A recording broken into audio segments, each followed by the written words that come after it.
So, hello everyone. Welcome back to Oliveboard Regulatory Bodies, and I welcome you all to our Toppers interview series for RBI Grade B 2023.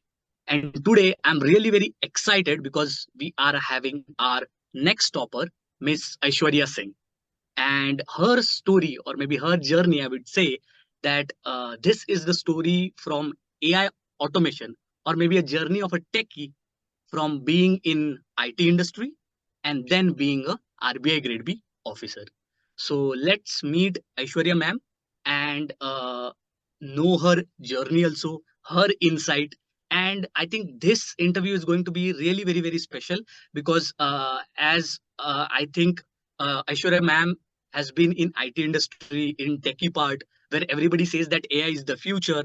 From there, Aishwarya ma'am is coming in and stepping into RBI Grade B. So, ma'am, I would please request you to introduce about yourself. Tell us more about your educational background, your where do you belong from, and your overall professional experience. And then, how did the table turn towards RBI Grade B? Okay. So first of all, hello everyone. And thank you, team and sir, for having me here today. It's an honor to be a part of this success story journey.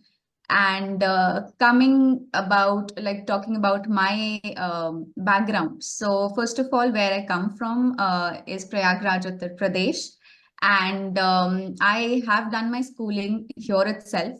Then after that, I moved to Madan Mohan Malviya University of Technology, Gorakhpur. From there, I have done my bachelor's in technology in electronics and communication engineering, and I graduated in the year 2020. And since November 2020 itself, I have been working in one of the leading IT sector company.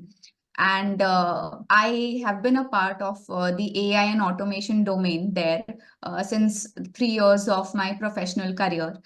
So this is about my background, and talking about how this public sector or RBI came into my mind.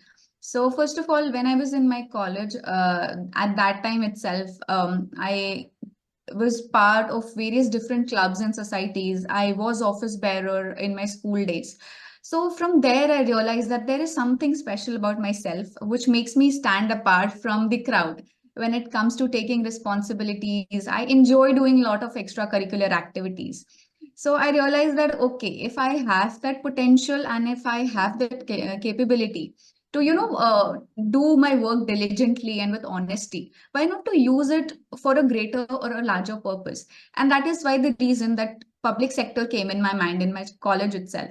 But at any point in time, I never wanted to, just sit back in somewhere and not be connected to the professional career. So I decided that, okay, I will prepare along with my job. And that is the reason that in final year of my college, I started studying about UPSC, like for UPSC, I would say. So from there itself, I had this clarity that going forward, public service or public sector would be my ultimate goal. But I don't want to lose out on my financial independence as well. So from there, the idea came up, I would say, sir. So, I think from your answer, I am understanding that there is a question in the society now that Mm-hmm. various techies or engineers are moving towards all the competitive exams. And literally, other branches or other domains you are saying that techies and engineers come up and they take up all our jobs. So I think this is the answer. I think we all are getting. Ma'am, Yes. the next thing, like actually, I'll ask. For all the engineers out there, if we see UPSC, if we see regulatory bodies, if we see banking exam, major students are from techie background only. So, Hmm. like, what do you think? What are the edges over other students the techie or engineer students get, or is it pure Okay. hard work that there is no any edge a techie student gets? Okay. So, being a techie, I can talk about myself. So, when I was doing my engineering, so it was not just that I was dedicated towards my studies or I restricted myself only to studies. There were a lot of extracurricular activities that I used to take up. And as engineers, I think people who will be engineers, they'll agree to this, that we have a habit of multitasking. In the end moment, we try to, study a lot of things and appear for the examination just by preparing 2-3 days before the examination. So all those things we are very much habitual with. I think that multitasking part. So somewhere it might be that that helps. Like for me, if I talk about being an engineer, I got a perspective, I got the problem solving ability. Like if I talk about my work also, so you get acquainted with so many problems, you come across so many problems, and you have to find a solution. So that adaptability and that flexibility, I think that helps. For me, it worked. So I can, yes, definitely say that engineers can get an edge over here, but again, it varies from person to person. Yes, I think I also support that because myself also being engineer, it is well said that there is a person who asks different stream people that why are you commerce student or maybe why are you asked art student, and then he comes to engineer and he asks that why are you better or maybe how are you different from rest of the streams. So the engineer says that we just have one quality and that is to make things better. So I think that's where engineers are having edge, nothing else, I think. So the other question which I wanted to ask, which you only stressed out, that during your graduation as well as when you were doing engineering or even when you were in the professional life, I think you have done a lot of self introspection. That what are the things which you like, what are the things which you are good at. Is it essential for students to look at their personality to develop, to improve their skill set before jumping into competitive exams? Okay, so I think that personality development is a process, or it should be a part of your journey throughout, starting from your school days itself. From, like, if I talk about my case, I have a sense of confidence and self-belief, and that is why the reason I jumped into RBI, having no particular background in economics, finance, or banking, because I felt that okay, this is all about your personality. Can you fit in that organization or in this very institution? So I think that that is the reason which I felt that okay, let's go for it. And that definitely, like, that personality building aspect comes with experiences, because I have gained so many experiences in life. I know that okay, what are my strengths, what can are my weaknesses, what am I good at, where I need more focus or attention to work on my own self. So I think that clarity about your own self comes up by different exposures that you get. So one should, I believe that one should never restrict ourselves to just studies. I think you should explore, because that like exploring things and experiencing things, it's add value to your personality.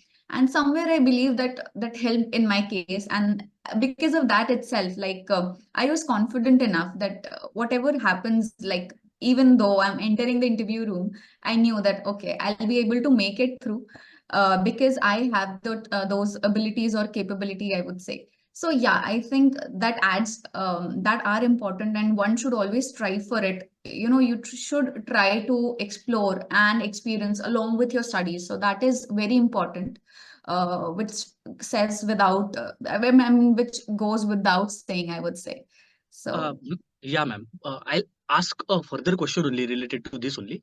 So, you are saying that yes, we have to grow along, or you have to make as much as exposure during our competitive exams journey also. But somewhere down the line, for most of the students, I think many of the students will agree to me that you take any competitive exams, students do get hammered and they just restrict themselves just to the syllabus, just to preparation. And this is but obvious that it will happen with any one of us. So what is the solution to it? How to keep the mentality? What is the approach to follow so that we do not lose ourselves in this exam or maybe in this fears journey? This happens with a Okay. lot of students. So Yes, how to keep yes. our personality alive? So I think, see, you cannot study 24/7 throughout the year. You should keep some time for yourself. Like if I talk about myself, I like to paint a lot. So because of my preparation, my work, I used to get a very less time to, devote and sketch something out. So, but I used to decide that, okay, once in a week, I'll do something like that. then again, like you cannot confine yourself in one particular room. Like you need to go out, you need to socialize. Like I never cut it out myself from social media. I have been actively using social media again. So I think it depends on you that I knew that, okay, I am a very disciplined person. I have that self control. So even if I'm using Instagram, I know that, okay, after 15-20 minutes, I'm done for the day. So can be different ways to, release your stress, to keep on learning something. Like if I talk about at work, I used to always, whenever I used to get time, like in 1 hour or half an hour, I used to devote on learning new skills so that I'm not left out in terms of my professional career as well. So I think it all depends on you. You should broaden your horizon in terms of learning new things and accepting new things. You cannot just restrict yourself to a preparation, because see, in the end, there is a lot of uncertainty. We prepare, we put in all our hard work, but in the end, I think don't know, like somehow we could not make it, or if we are not able to reach where we want to go, then ultimately you should not feel that, okay, I'm left out, I don't have anything, I don't have any value, I did not add any value throughout this journey. So I think that particular part is something which we all need to find out, that, okay, this is my interest, or this is something which I can do along with my studies, maybe devote half an hour a week, or 1 hour a week, like whatever time allows, like time allows you. So I think that is something which we should always keep alive in ourselves, that learning thing, and adding more value to ourselves. I think this is a very interesting insight for all of the students also, because sometimes definitely students, they may get carried in the competitive journey. Ma'am, you graduated and then you also have told that you prepared for some of the exams. So Hmm. there now some students definitely follow this approach. There are also other students who just go after, or maybe they just chase one exam. In your context, how did you figure out that RBI Grade B is the exam? This is going to be my career, and I'm going to be RBI Okay. Grade B officer. How did you come Okay. to it? Yes. So first of all, sir, in the year 2020, when I graduated, I appeared for almost every examination. Like every examination, as in, I felt that, okay, this is the place where I can go. Ultimately, my goal was to be a civil servant. But because of working in the private sector, I used to get a very less time to prepare. So I thought maybe if I go in the banking sector, I will buy more time for my own self to study and to prepare, so that I can get more holidays or all those things, leaves, I would say, not holidays. So that was the idea. So I started with UPSC, state PCS, banking PO examination. Then by going in that journey for 2 years, like 2020 and 2021, I was totally exhausted, lost, and definitely there were a lot of setbacks and failures in that 2 years, which I came across. Because definitely, if you're preparing for 3, 4, 5 different examinations, you just get a month time or 2 months time to prepare along with your job. It becomes very hectic in the end, so you're not able to give your 100% to one particular place. So that was happening with me. I felt that, okay, am I not worth it, or is it the wrong decision? I started with UPSC along with my job. So I think that was the idea. Then in 2022, I decided, okay, let's keep UPSC behind. I came across a regulatory body examination. Then I targeted SEBI and RBI last year. And SIDBI also. I think SIDBI notification came after a gap of 3, 4 years. So Yes. I appeared for that very examination also. So there, when first time, like for SEBI and RBI, I was fortunate enough to clear the prelims and go to the mains examination. But unfortunately, I could not clear the mains round. But then I realized, like specifically talking about RBI, I realized that RBI is a complete package for a person like me who comes from a corporate background. Because I, as a person, I'm very disciplined. I like to give in my 100%. And in corporate sector, we work in that very environment. So I felt that okay, the work culture at RBI, the various departments that RBI is offering and is providing, it's wholesome in itself. There are a lot of varieties which we can explore as an employee. And obviously the pay, perks, allowances, all those things are lucrative in itself. So I think that is the time when I realized that okay, RBI is the place where I want to go. So no hustling between here this examination to that examination. RBI is my ultimate goal. So knowing about RBI, knowing about what it can offer to me as an employee, I felt that okay, RBI is the only place. So from there, it was just RBI. So last year, when I could not clear mains examination, then I decided, okay, this year it would just be RBI, a targeted study, a targeted approach towards the examination. And that helped for me. That helped me actually. So to all the candidates, I believe that, see, if you are not working, you can target 2, 3 examination, which you feel that, okay, this is the place where I can go. But if you are a working candidate like me, I would suggest you to restrict yourself to maybe 1 or 2 examination. One thing is we have paucity of time, and the other thing is, which I felt worked in my case, is that I attached a lot of value to this aspiration of mine going to RBI. So that value addition and that manifestation that, okay, I want to see myself someday at the RBI office, working over there, being in that position. I think adding that value and making it my own dream, I think that helped me to, work even harder for that. So I think this approach can help you if you are working like me. But again, I think it depends from person to person, your own caliber. So, but my suggestion would be targeted approach is very important here. So just try to do that. Yes.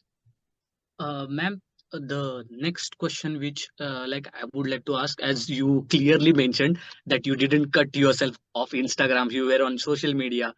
What about your daily routine? Were you a morning person or maybe an Mhm. night owl? What was the scenario? How Mhm. was your daily routine? How did you Okay. strategize on day-to-day basis? Okay. So first of all, I would like to tell everyone that for last 3 years, I've been working from home. So the reason that I did not move out, is that I wanted to save the traveling time, that doing all the chores by myself. I wanted to save that time, or the time people invest in partying, going out with friends on trips and everything. So, because like I used to go to the office whenever needed, or when they used to call me for some events or something. But apart from that, I was working from home. So, that was also a benefit for a person, a working aspirant like me. And apart from that, yes, I am a morning person. My day used to start somewhere around 4:30 in the morning.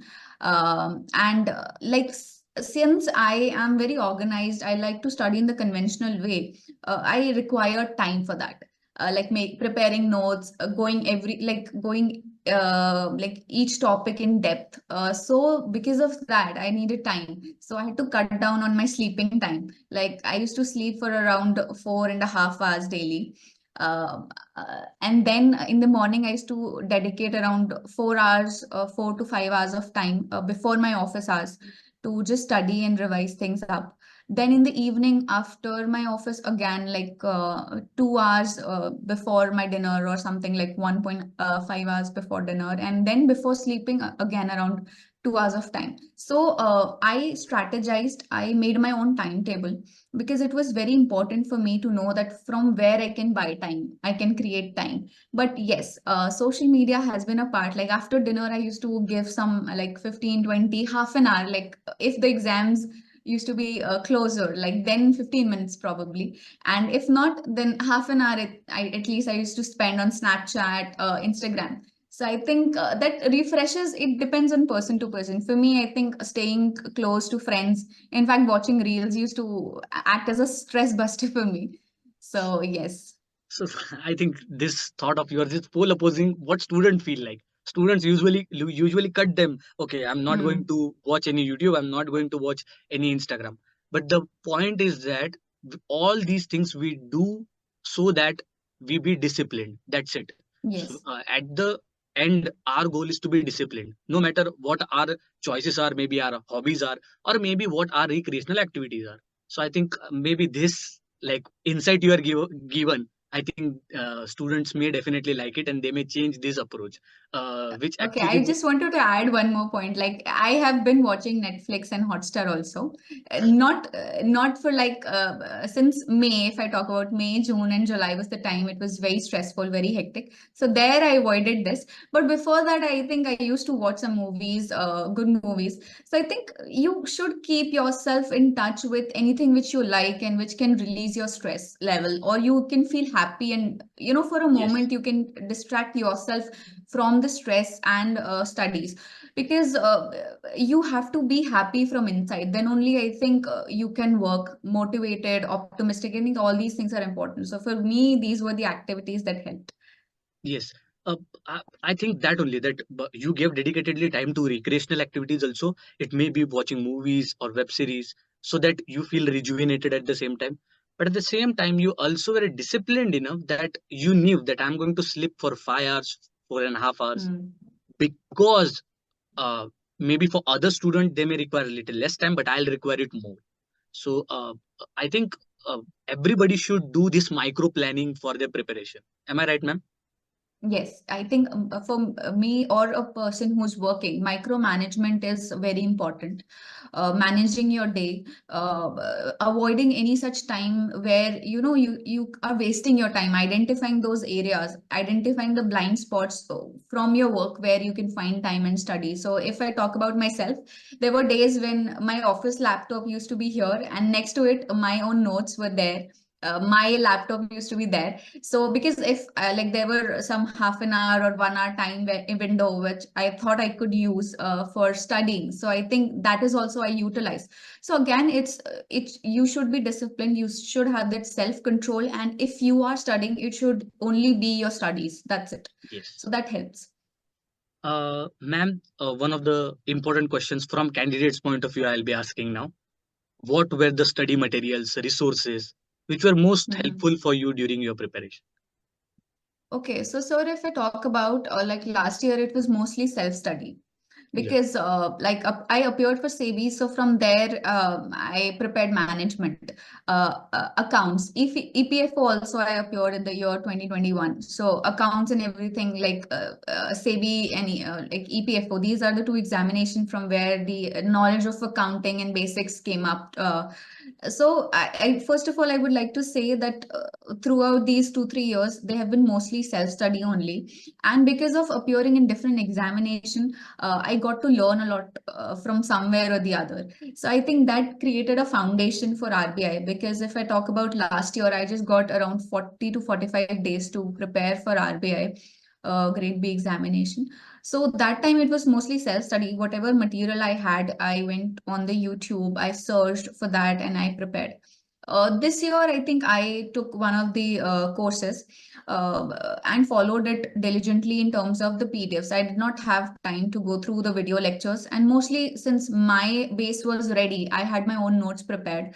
So I thought that okay, I can skip that part. I can go through the PDFs. So that also helped. And apart from that, I never restricted myself to the study material only. Like I'll just give an example to explain this point, that we used to get the PDF of government schemes. I used to see the headings. I used to go through my own notes, and from the PDF, I used to just tally that okay, I have all the pointers mentioned in my notes or not. Then what I used to do, I used to go to the PIB website, search for that very government scheme, and see if in latest something of that, something related to that government scheme might have appeared in the news. And then if it's a flagship scheme, or if it was a scheme of the recent past, like maybe 4 year, 4 months or 5 months. So then I used to go to the actual website of the government scheme, and I just very like in a very brief time span or time window, I used to just skim through the entire PDF to see that okay, is there something new or new point that I can, add it to my notes, or that might be important. So I would suggest to all the people that whatever resources you're using, just keep it to one resource, but don't totally rely on that.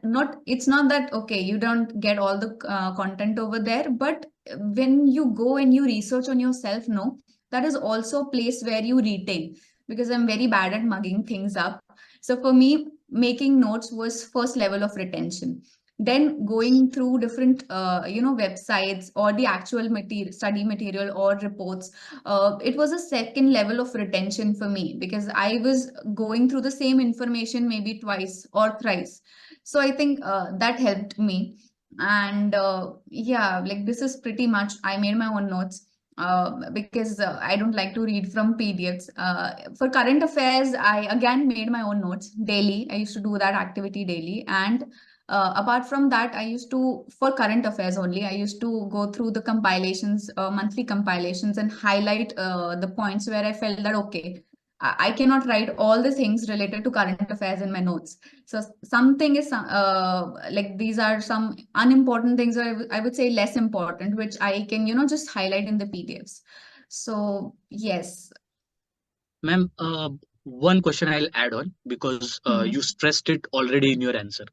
Many of the students ask that, sir, shall we prepare our own notes for current affairs, own notes for PIB? I want you to give your insights only, because you have been a dedicated note maker. Yes. For phase one, for phase two, everything you prepared notes. So two questions. First, how important is note making? And second, what are the ways through which efficient note making could be done? So, talking about note making, see, for a person like me who is very bad at cramming up things, note making helps in retaining the information. Because when you read it from a particular resource and you write it in your own words, I think it helps you retain, and also helps you recall in the examination. So whenever I'll close my eyes and if I'll try to recall things, so my own notes, handwritten notes will come up to my mind that, okay, this is what I had written on this particular page. So that is one thing. So it helps you in retention, it helps you in recalling the facts. And also like at one place, you get all the notes in an organized manner. Like if I talk about myself, so for management, I had a piece of few piece of papers where I used to just blank sheets. I used to write all the things up starting from end to end, the introduction to the various theories, to the differences, conclusion, limitations related to the theories. So it's that they used to be very organized. I don't, if I want to just go back and I'm missing out on something, I don't have to, search for the PDFs or some video lectures. I can just go back to my notes and I can read, okay, this is the thing. Like if I'm forgetting out something, so I can always go back to that particular page instead of jumping between the resources. And second of all, you can always add more things to your own notes, because if you study something at one place, you will have that PDF. So for me, I found it easier to write everything up in my note. Like I used to add some certain pointers or make stars and add other information at that place itself. So yes, consolidation of information was also there because of note making. And how I preferred making my notes is something, see, there are other ways, like people go for digital notes. Digital notes, Then yes. yes, so if I talk about myself, I think I believe in the conventional ways. I used to make my notes on paper using pen. I find it easier to write everything in my own handwriting rather than copy pasting something or typing in something. So it can be like whichever way you find it easier or you are more accustomed to, you can go for that.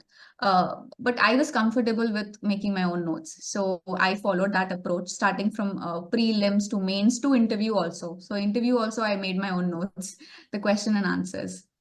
Ma'am, the next thing which I will ask is that overall people see it just as an exam, but all aspirants would be knowing that today exams are actually a long distance journey. We call them marathons. So phase one preparation, phase two preparation, phase three preparation.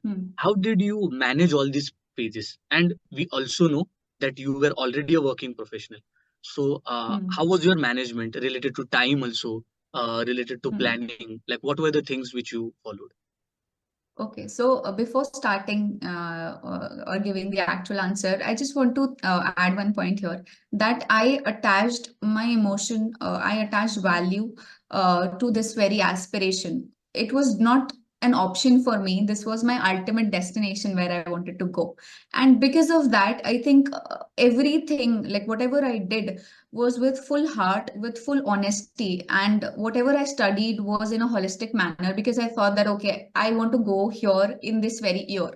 It was not an option कि okay ठीक है इस साल नहीं हुआ next year try करेंगे या ये examination नहीं हुआ तो next examination दे देंगे ऐसा मेरा case नहीं था. So that helped me to prepare in the most holistic manner because of for this because of time management I had to give up on a lot of things, my sleeping time, my eating time, my social life in terms of meeting friends or going out with friends.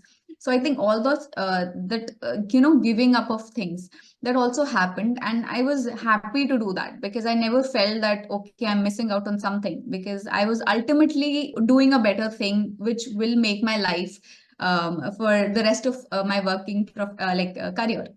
So coming on to how I prepared. So see, we need to understand that for prelims, it's just qualifying in nature.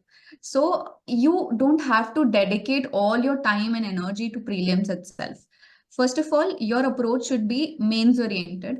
And at the same time, if I talk about myself, I used to dedicate around an hour in the entire day's schedule to the prelims examination, where I did not go through the concept videos. One thing, I did not have the time. And second of all, because I had prepared for some of the banking, this PO examination, I had a basic understanding, like how to approach questions or like how to solve those very questions. So what I did was I just for prelims, if I say for QRE, I simply prepared through mocks. Through mocks only, I identified that, okay, what are my strengths? What are my weak areas?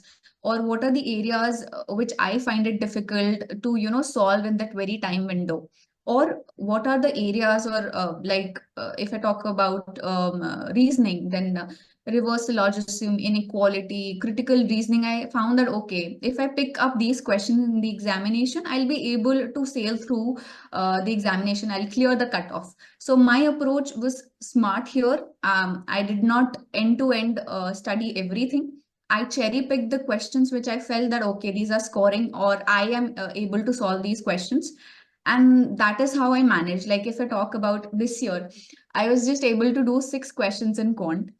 So my plan was if the paper will be difficult, I'll try to do 8 to 10 questions with full accuracy.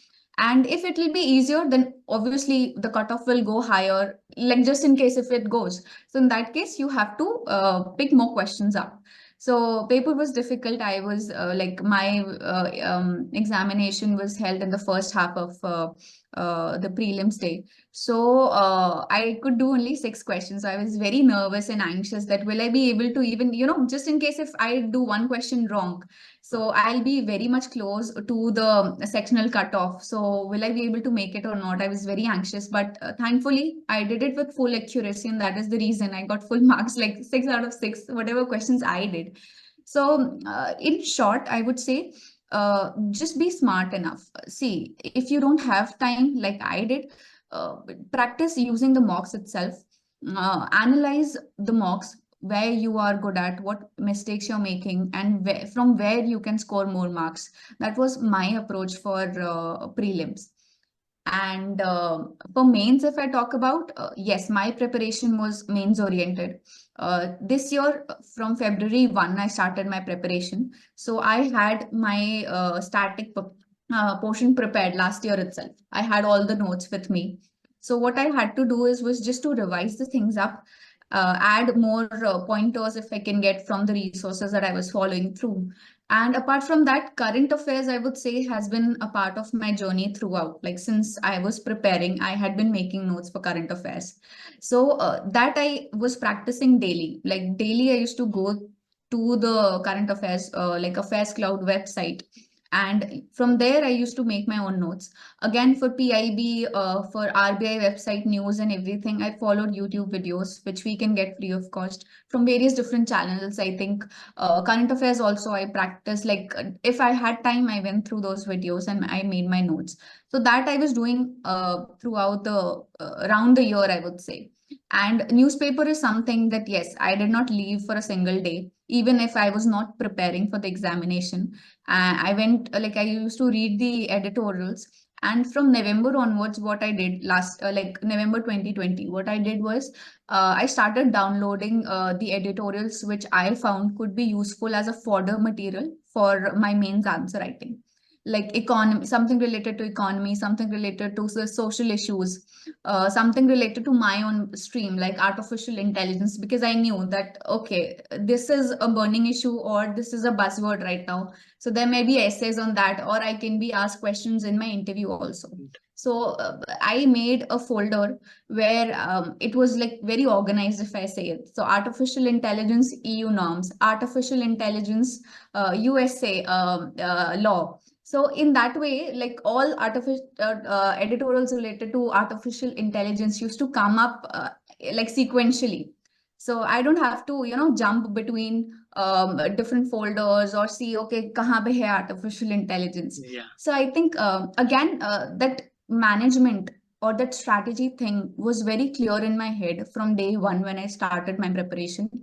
And for like, if I talk about the static part, so again, static part, I used to dedicate around 2 hours or 3 hours, maybe depending on how much time I have daily to revise things up. And based on whatever I used to revise, I used to prepare a list of questions. Like if I'm going through some leadership theories today. So I used to prepare the questions. Okay, so these are the theories that I have to, like these are the theories, or these questions can be made out of those. So in the evening, I used to practice that at home.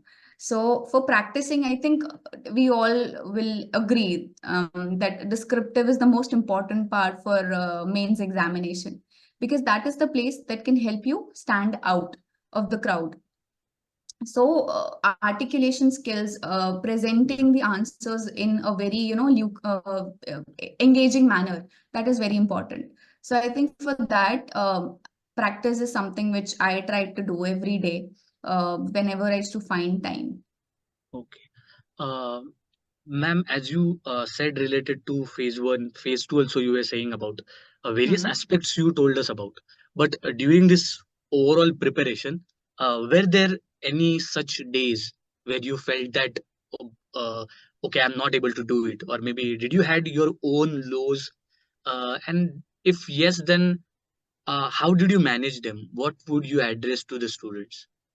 Okay, so one thing is like I believe in making my own targets. I have made my monthly targets, I made my weekly targets and daily targets also. Like in the morning, I used to like when I used to wake up and start like before my starting my routine, I used to make a to-do list. Like okay, like 2 hours for static, maybe finance part, 1 hour for government schemes. Then in the evening, 1 hour for QRA. So this is something which I used to do. Then what used to happen, since I'm working, there are days when some uncalled work or something which is unplanned used to come up. So over there, definitely I had to like stretch out my working time. Or there are certain deadlines which used to come up, which I did not account for previously. So over there, I think that used to be very much exhausting, or definitely that used to feel like, okay, if I'm not able to do my target today, what will happen? Like, how am I going to manage? I don't have time to fit in this particular topic some other day. I don't have that time.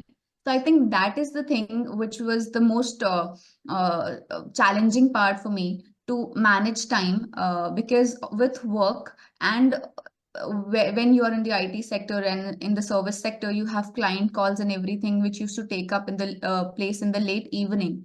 So there I was like, oh my God, abhi to nahi ho payega, abhi kya kare aaj ka.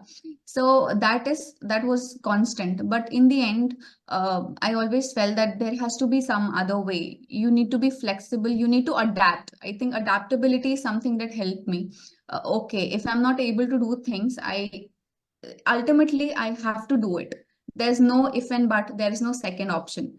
So if I tell you what was the key to my success, I would say I focused on the goal rather than obstacles, because obstacles bahut aayenge. There'll be days when you will feel low, you will feel that okay, I might not be able to do it. I also felt there were a lot of moments. In fact, during the mains time, before the interview also, I felt that maybe what will happen if I'm not able to do it? I might not be able to make it. Then what will happen? So I think that is something which is a part of your journey and which will always be there with you. But ultimately, your focus towards your goal, I think we call it as Arjuna's focus on the fish eye.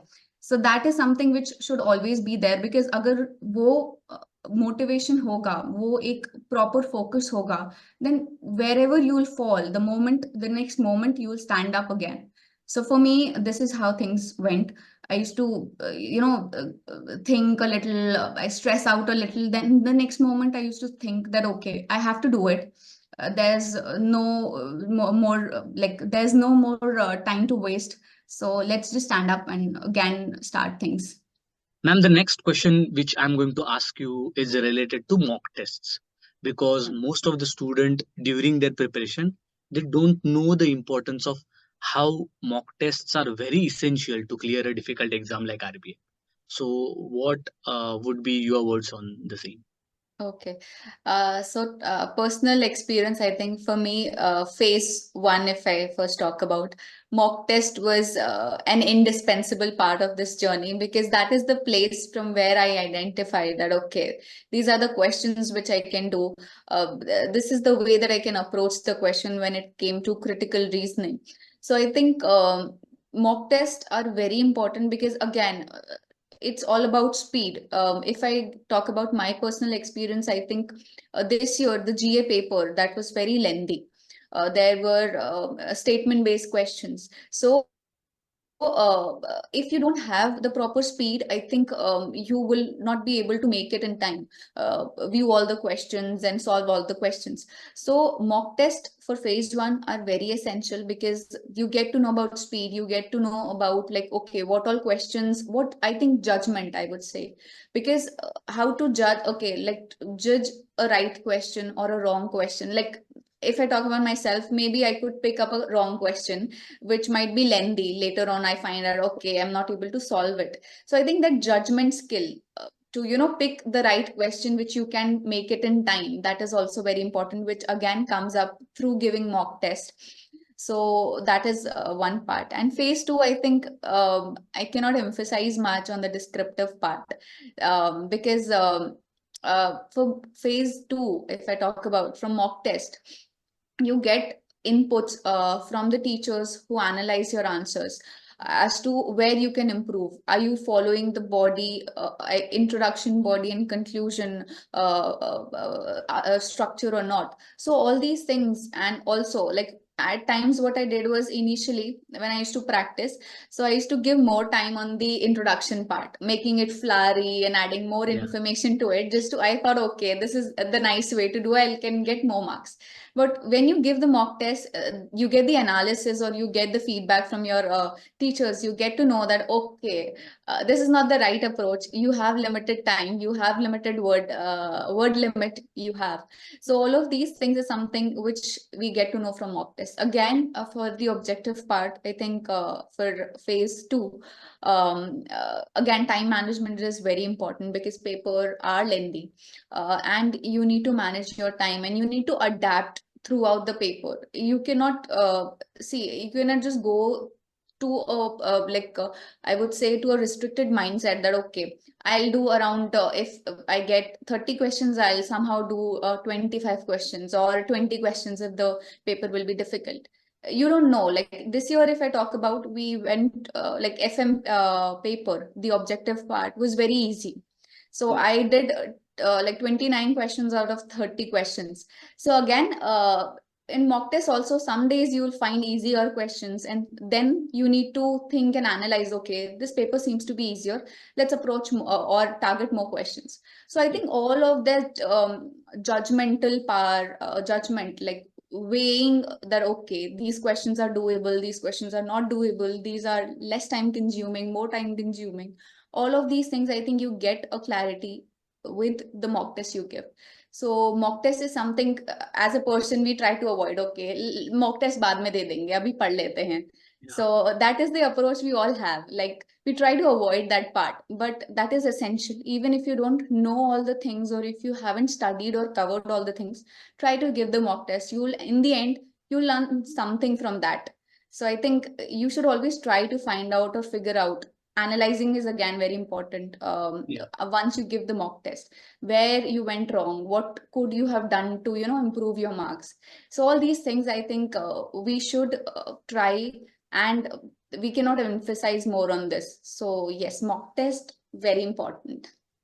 Now let's talk about the last stage, and that would be, of course, your interview. And to the viewers, I would like to tell that RBI recently even has started a branch within its department related to artificial intelligence.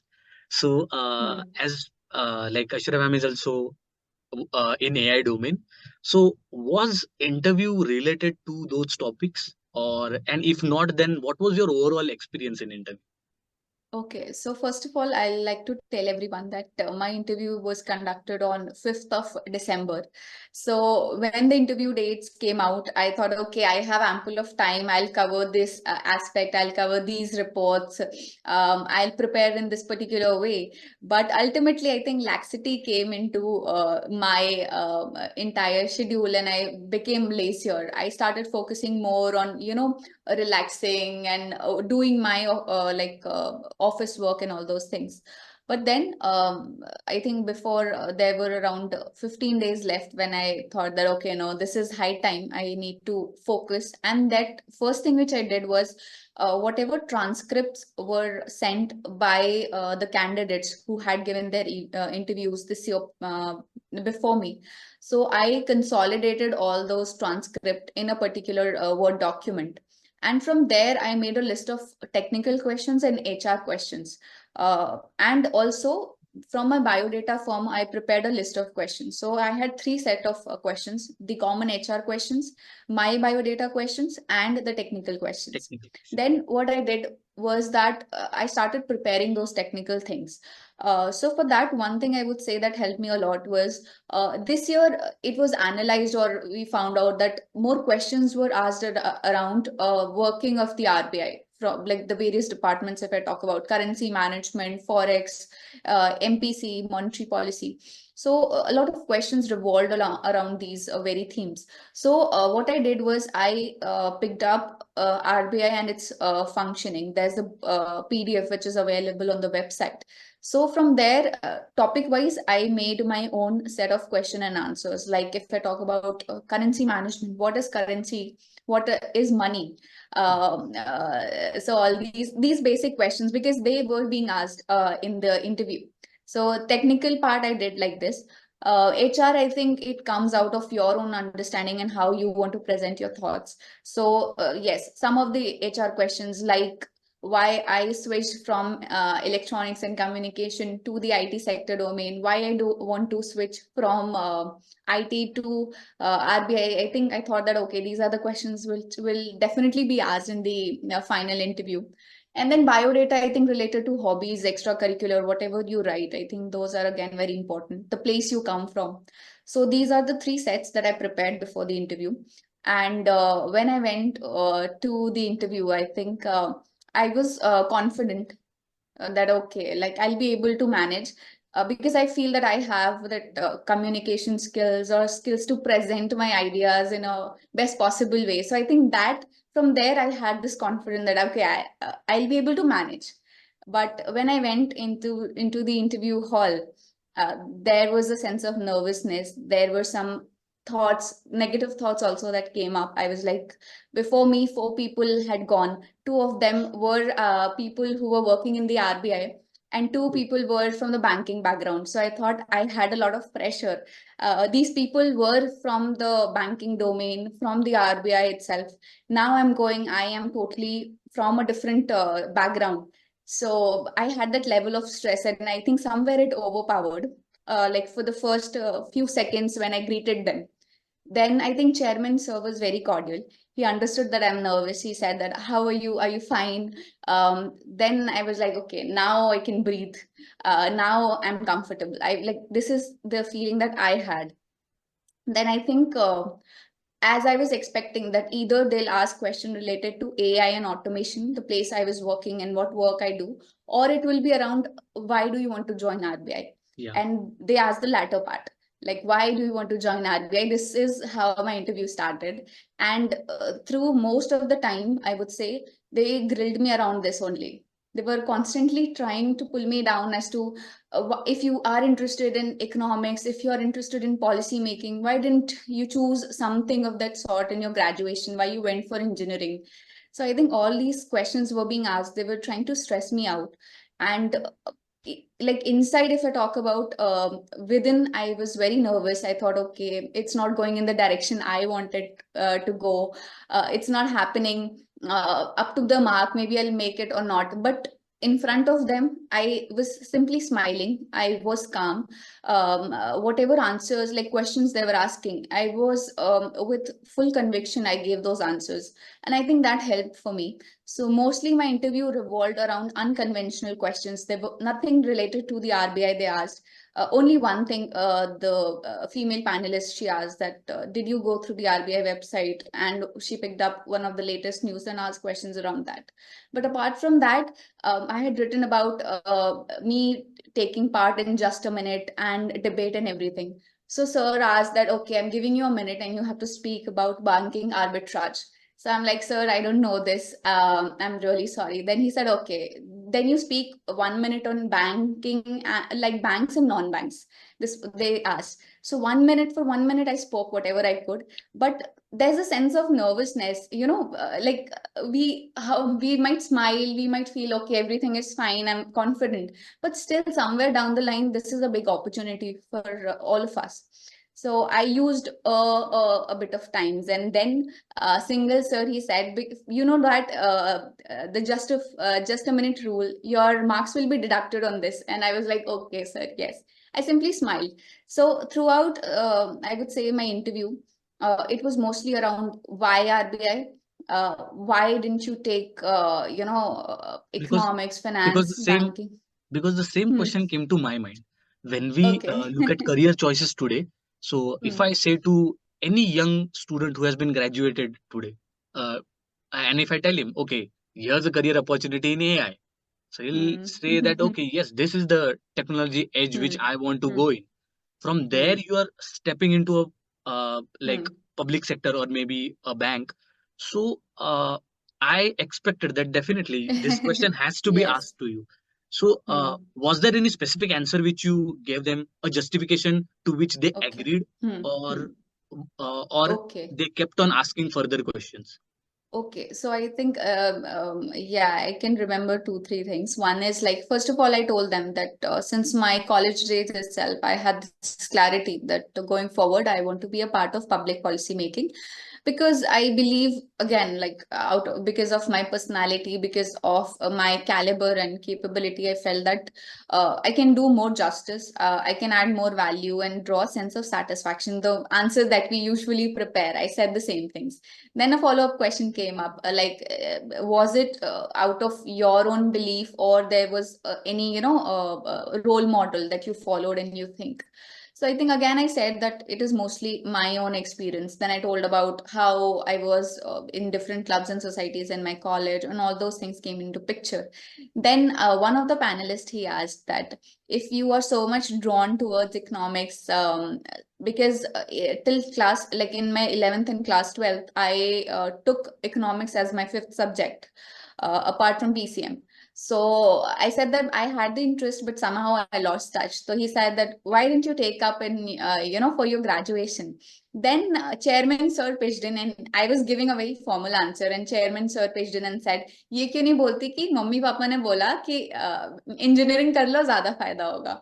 So I was laughing. Everybody started laughing. So, but then I came back myself, like, was like, okay, nahi, abhi kuch formal answer dena hai. Then I told them, see, there can be like, as a person, as a student, I felt that, okay, there can be a lot many options if you become an engineer.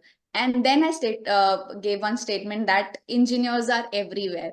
And everybody started laughing. They all looked at each other, smiled, and said, okay, engineers are everywhere. And then Singhal sir, he came in between and said, then हम एक काम करते हैं, RBI को finance छोड़ के technical institution बना देते हैं. So this is what he said. Then I thought, okay, maybe I said it in a wrong way or something. Then I said that, what answer I gave was that, sir, see, every organization or institution has its own place. If I talk about RBI, it's an indispensable part of our economy in the financial domain. And creating technology and using technology are two different things. So RBI is using technology. If it maybe it cannot create technology in the best possible way. So as an engineer, I can add more domain or horizon or my own expertise in this particular institution. So I think all of these things I told them. So yes, there were moments of stress. There were moments when they were laughing. So I tried to manage myself, pull myself back. Okay, no problem. It's going in the right direction. No worries about it. But I think these were really very justified as well as realistic answers. I think the interview panel would have been impressed because of such answers. I think this was really very detailed, like interview discussion which you gave, and I think students can learn a lot from such real incidents which now ma'am had shared. The next question which I would like to ask is that how did Oliveboard help you during your preparation? Like, what were the things which we helped you, and Okay. You can state them actually. Okay. So one thing is, I think the mock interviews that Oliveboard provides, they are always very helpful. Initially, when I started my preparation, I went through the website. I gave the previous year mock, like the previous year paper. From there, I analyzed. So that All India mock test, they provide you a reality check that where you stand. Will you be able to clear the cutoff, or where are you currently? So I think mock test is an indispensable part, and that is being provided by Oliveboard, which is of great quality and great help for all such all aspirants like us. And then I think descriptive part again, I went through the series which was available on the YouTube channel. We have a lot of free content which is available on YouTube related to finance, related to current affairs, related to RBI and all those things. So I've been constantly following those. And for the interview guidance again, we had a series which was available on the interview guidance program. So I went through all those lectures. So all in all, I would say that yes, the mock test and the videos that were provided in terms of current affairs and the interview guidance, that helped me to get more clarity, get more understanding. Okay, ma'am. One very core question I'll ask, because most of the part of the question may be strategic or maybe related to your role or journey. We have discussed those. But one of the core questions which I wanted to ask was, see, exam preparations can be challenging. So during your RBI Grade B journey, what was that thing which kept you motivated? And if you had hard time, how did you really maintain your mental strength also during this overall preparation? I think my family, especially my parents, they supported me a lot in this journey. There were times, especially in 2020 and 2021, when I was not able to clear examinations. I used to come back home totally dejected, heartbroken. There was a lot of self-doubt that used to come up. but they have seen me as a person through like since my school days. So they knew and they had a sense of confidence, and they used to always come up to me and say, see, things might not be right for you. There might be something good or better which is waiting for you. So you just keep working hard. Never have that, sense of doubt on your own self. True hard work or true efforts never go waste. Maybe in one form or the other form, they'll help you in your life. So I think the wise words of my parents have been the most important thing that kept me motivated, that kept me optimistic throughout this journey. After my interview also, I felt that, okay, it did not go in the right direction. Will I be selected or not? So again, my parents pitched in and they said that, okay, whatever happens, you gave your best.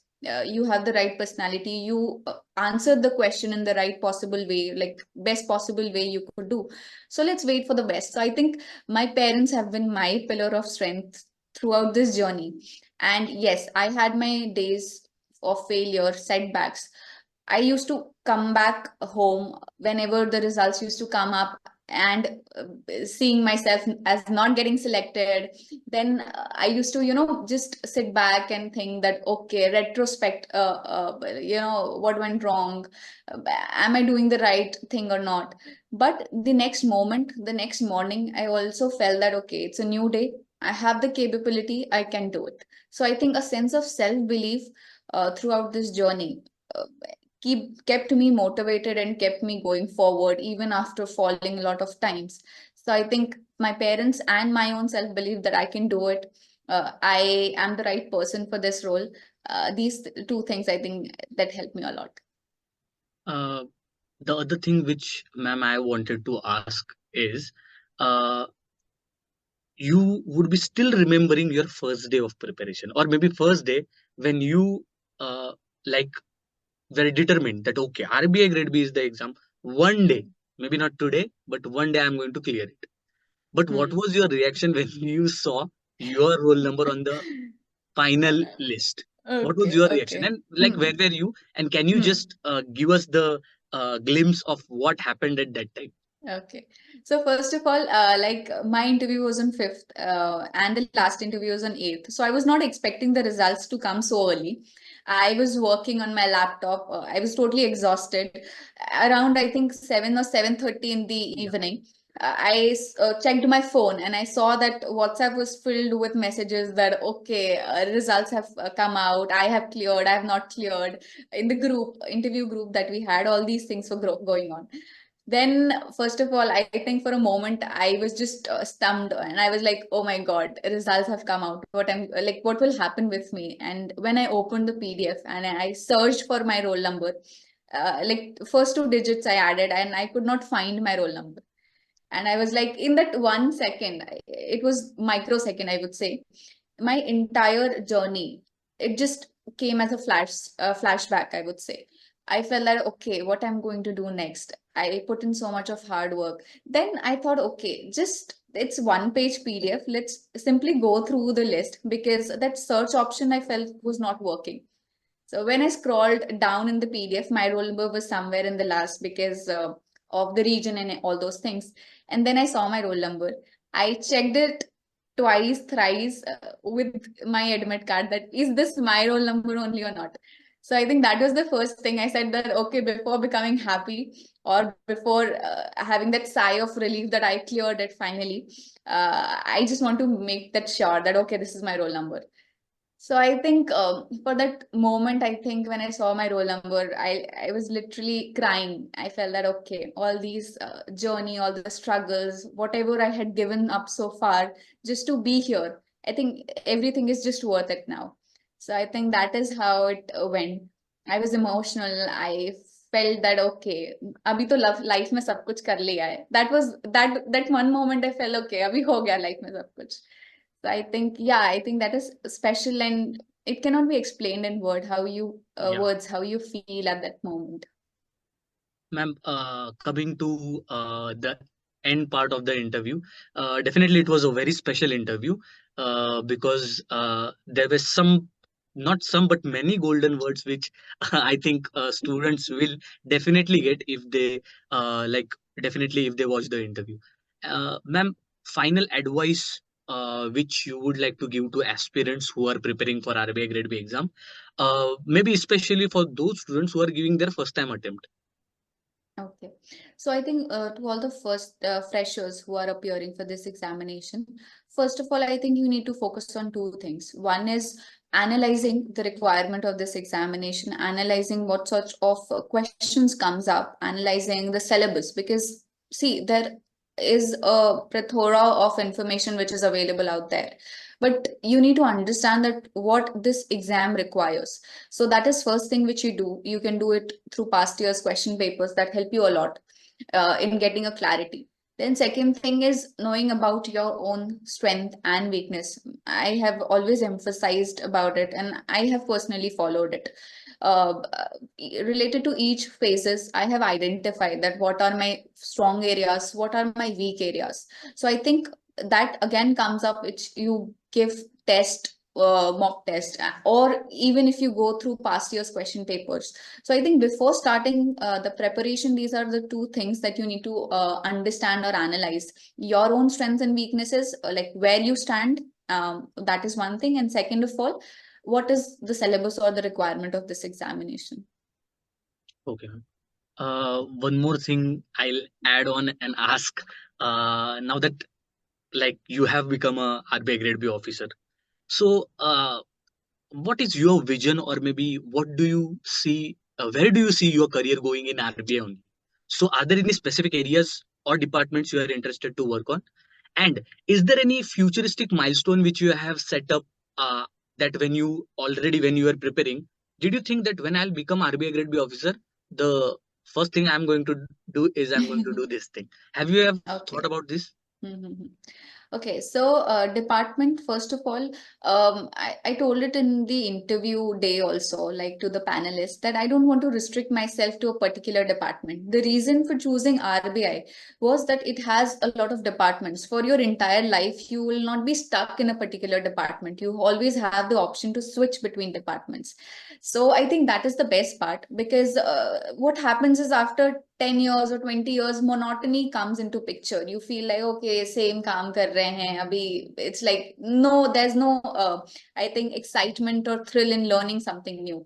So I think RBI, since we have these many departments, I think that is the best part about it. And second, if I talk about where I can work or I can be an asset for the institution, I believe maybe the fintech department or Department of Supervision, because recently RBI has come into contract with two of the consulting firms where they'll be using AI and ML for the supervisory inputs. So I believe that, okay, that is the place where my expertise so far or knowledge that I have can be utilized in the best possible way. But let's see where I go. But yeah, so I'm open to all departments, but in terms of where I can be an asset and I can use my expertise, it would be the fintech or Department of Supervision. And in terms of after I get into RBI, do I have any goals? I think this was the only destination I thought about when I was preparing, that, okay, I want to go there into be an RBI officer. After that, it'll be altogether a new journey, experiencing things, taking up responsibilities, understanding the work. So for now, I don't have kept any further targets for myself, but yes, I'll keep on learning and adding more value to myself, just to keep, stay as an important asset, or I would say just so that no monotony comes into my life. So yes, no targets so far. Ma'am, thank you very much for like giving your valuable time to us and being on this session. To sum up, when like as we are having this conversation in this overall interview, what I feel is that the main thing which you said about the interview was related to that this your overall journey or your overall preparation was not an option but a destination. I think, and it Yes. sums a lot for various aspirants who are preparing for RBI Grade B exam. So you may be a veteran or you may be a fresher. I think your golden words are definitely very inspiring, and I thank you again for being there. We'll end the session now, and thank you all. Thank you, ma'am, again for being there. We'll come up with more such topper interviews for all of you guys, and mention your responses in the comment section, that how did you all feel, as well as what did you learn from Aishwarya ma'am as well as this interview. Okay, thank you so much, sir. Yeah. Thank you, ma'am.